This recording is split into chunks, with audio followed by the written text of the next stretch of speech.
Sobrang mahal ng buko lalo na dito sa Maynila, kaya naman gawa na lang tayo. Napanood ko nga lang pala to sa isa sa mga vlog ni Chef Obang. Tara, gayahin natin. Sa isang malinis na lagayan nga ay maglagay lang ng 5 to 6 cups of water.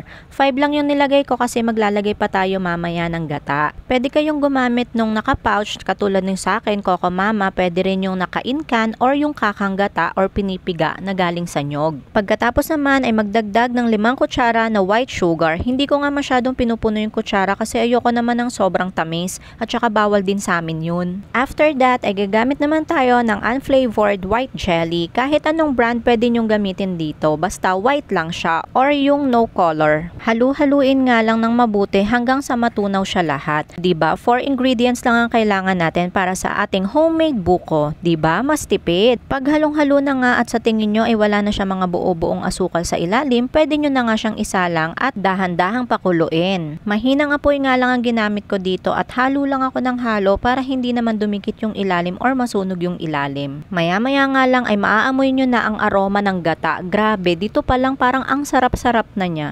Hintayin lang na kumulo para sigurado tayo na lutong-luto. Pagkatapos niyan, pwede nang patayin ng apoy at kumuha ng malinis na lagayan. Mas prefer ko nga yung medyo malalim na lagayan kasi mamaya kakayudin natin yan na parang buko talaga. Pagkatapos ko nga siyang maisalin, tinanggalan ko lang siya ng konting bula-bula para naman mamaya makinis na makinis ating buko gulaman. Palamigin nga lang natin sandali dahil kita nyo naman umuusok-usok pa talaga. Maya-maya pa, medyo malamig na nga siya at medyo firm na rin. Pero ilagay pa rin natin sa ref para mas tumigas. Ayan na ang paghuhukom. Sobrang excited nga dito ni Leah dahil kasama ko siya kanina nung ginagawa ko to at alam niya na siya ang magkakayod. So ayan, tinuturuan ko lang muna siya. Sabi ko, wag masyadong diinan. Pero sa totoo lang, nung una ako yung kinakabahan. In fairness naman, yung texture niya parang buko na malambot talaga. Ayan na nga, si Leah na yung gumawa at ang lalim agad. Tuwang-tuwa siya dyan kasi feeling niya talaga naglalaro lang siya ng jelly. Natikman ko na nga pala yan at hindi ko na i-video kaya si Leah na lang pero ayan, sumapul sa mukha. Bukong-buko nga ang lasa pati ang texture nito at ang dami pa naming nagawa. Next,